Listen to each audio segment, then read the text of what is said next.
Clayton, is kind of a hypothetical, but Shane says Cam's banged up, David Spalding's banged up. Who do you play at nickel if both those guys can't go? Well, right now we're just trying to work through some guys, and we had Marcel play nickel last week, so he's still available, which is great.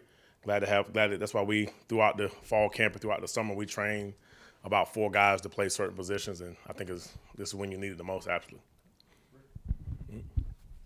Hey, Clayton, how would you evaluate Nick's performance after his first SEC game, the things he did well and things he needs to work on?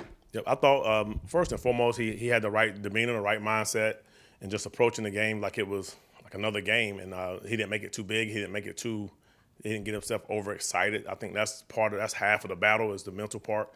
Obviously, he flew around and had a lot of solo tackles. I think you can do that, and I think some things he can improve on, the little details, things which most guys are trying to grind at this week. And I think he did a really good job for his first time.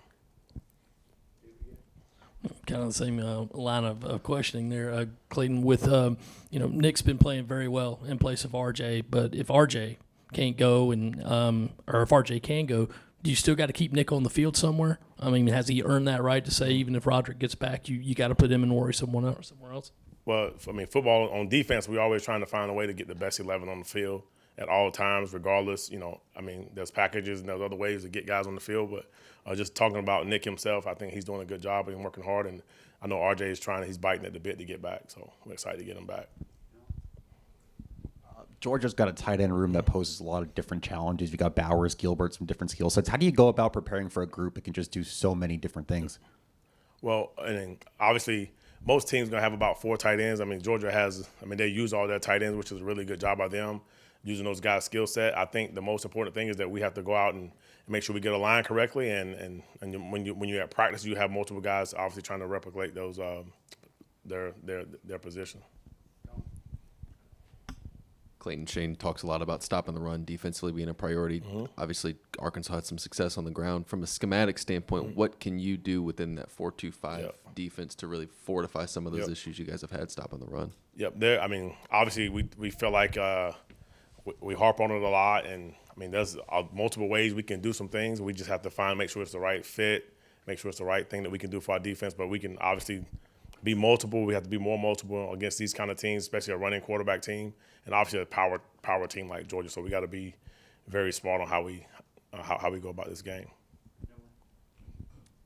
With Sherrod stepping back into the starting lineup now, what have you seen from him over the last 2 years, both mentally and physically, in being able to get back onto the field, and how do you anticipate seeing him kind of being able to fill those shoes that Mo's leaving now? Yep. Unfortunately, what happened to Mo Kaba. Obviously, we're praying for Mo, and we really hope that trying to make sure their mental well-being is the most important thing. I think Sherrod has, he's been, he's obviously he know what Mo's going through, so he's not taking this for granted. So he's definitely in meetings locked in. He's at practice locked in. I think that's the main thing that he can take from this. That he's been there before, so he knows that it can be taken away at any moment. So he's trying to cherish it. There were like 21 missed tackles against Arkansas and about 160 yards of yards gained after contact. That's very much unlike your defenses so far. What did you see out there related to those breakdowns? It really comes down to the details and obviously us finishing plays. Yards after contact is something you don't want to have on your defense. You want your first or second guy there to knock the ball down and stop the charge. It's one of those things where I think our defense right now, as a whole, it starts with me, that we're taking a lot of pride in just being more physical at the point of contact. We got to make those tackles. We got to get those guys down, stop their feet, so they can't get those yards after contact, regardless of the size or the situation. But we got to be better at that, obviously. And obviously our guys, I like how they're taking it on this week as a pride thing. And that's the first way it has to start inside the locker room instead of us. It can't always be the coaches. I think they're doing a good job of trying to change some things. Clayton, you touched on this a little bit with Mo, but losing both him and Jordan as a coach, how do you deal with just the emotional blow of that as a team, while also getting guys ready to step up and step in for both of those guys? Yeah, you have to be a man about it. You definitely have to be a man about it. One, and like I said earlier, I think the most important thing with those guys is their mental state of being. Make sure they're still up, their spirits are still up, and they're still got their chest up. They put in all the work. They have no regrets, and I think that's the first thing as a coach that you have to make sure that that's genuine, and it is. 'Cause I missed some of my senior year as well, so I know that feeling. But as far as getting other guys to step up, other guys have to understand that, it's a next man up business, but it's not personal against those other guys, obviously. But I think our guys understand, we've been through this last year at another position, so everybody has to pick up their play. Clayton, going back to the tackling, when you have a week like last week, do you have to, take some time out of practice and stress, tackling drills, or was that just something saying like, look, it was 1 week and, it happens, and as you said, the guys are working on it in the locker room? Yeah, I mean, Coach Beamer made sure we had a couple more minutes to work on some tackling, and we did a little bit more live work, and just to make sure that our guys are understanding what it takes the kind of condition it takes to be in, the tackle and bring another man to the ground who's running full speed. So getting a little bit more of that time for sure. DQ Smith is not the first quarterback to ever move to defensive back. Is there, based on your experience, is there a certain thing that as a coach, when I got a quarterback moving to defensive back, I need to make sure that they learn these specific things, and how is he doing at that? Yep. I thought you was going to say that you knew I did that, so, but nah, so the most important thing when you have a quarterback comes to play defensive back, a lot of guys have done that. The first thing is, as a coach, you want to see, can he tackle? All right, you understand that he's going to have a different football IQ, understanding of the game, because of obviously he was a leader in his high school. But that's the first thing you find out: can they tackle? Are they afraid of contact? Are they going to shy away from it? And then once you go from there, and then obviously the movement skills going backwards and lateral, do they have that? And then you just go from there, and it's really fun to coach those kind of guys. Clayton, you mentioned being multiple defensively. What, from a defensive coordinator standpoint, what does that look like, and how do you go about maybe coaching that throughout the week to get guys prepared to be multiple? It's one of those words that get thrown around in football. People just say it. Some people say it, some people do it, some people don't. And what I mean by that is, like, obviously you can play different fronts, you can play different coverages to help certain things based on what the offense is giving you.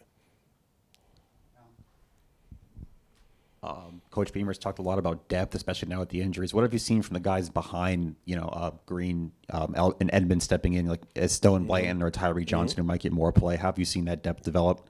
Well, it's definitely developed. We know we're in a league that where at any time, you could be on your third guy playing or your fourth guy playing. So we always trying to develop our young guys in our program, through our strength program, through the way we practice.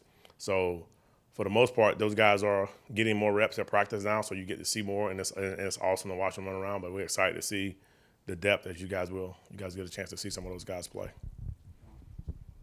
Got to follow up to the multiple question, Yep. but obviously Stetson Bennett's played a lot of football. The entire offense has played a lot of football. How do you go about disguising some of that stuff, and is it harder to do against a guy that's played a lot of snaps in football? It's definitely harder to do against a guy who's played a lot of snaps in football, because they understand what's real and what's not real, and they can understand how fronts connect with coverages. And if this guy's not walked out, they know that's a false look. So you can do that with a younger quarterback, a quarterback who hasn't really been, taught the right way, but just trusting the fact that I know that the games he's played in, the defense he's gone against at practice and in games, it's going to be hard to disguise against him, but you still have to do it to make him work. You can disguise, like if you're blitzing one way, you can show the other way. If you roll in coverage one way, you can roll, just right pre-snap stuff that you see safeties do, and linebackers. And against a guy like that, you have to dig a little deeper. That's not going to be enough just to safety. So Zach Pickens had a really good game Saturday. Just what'd you see from him, and then just what have you seen him grow since you've been here? Yep, that was one of the first times that I've seen Zach play 60. I think he played 60 snaps as a defensive tackle. I think that's a lot. And I think that he went from the beginning to the end. He didn't want to come out. Or he never wants to come out, but it's one of those things where he wanted to go back in and make a play. And he was coaching on the sideline. There's definitely some growth there, in which you love to see in a senior, as someone who's trying to maximize their potential. And I think he's trying his best. That was one of his better games as far as making plays in the backfield or at the line of scrimmage. Thank you.